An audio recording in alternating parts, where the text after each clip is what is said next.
15টা কাজু, মৌরি দেব 1 চামচ, পোস্ত আমরা এখানে দেব পোস্ত 2 চামচ।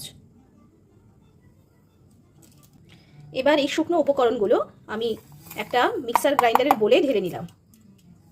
সামান্য একটু জল দেব, আমি ভালো করে ভিজিয়ে রাখবো 5 থেকে 10 মিনিটের জন্য, তাহলে পেস্টটা বানানো সহজ হবে।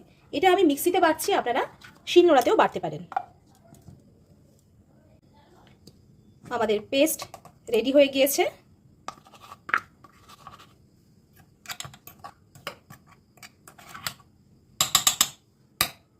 এবার দেব নুন স্বাদ অনুযায়ী, তারপর আমরা যে পোস্ত, মৌরি আর কাজু বেটেছিলাম সেটাও দিয়ে দেব।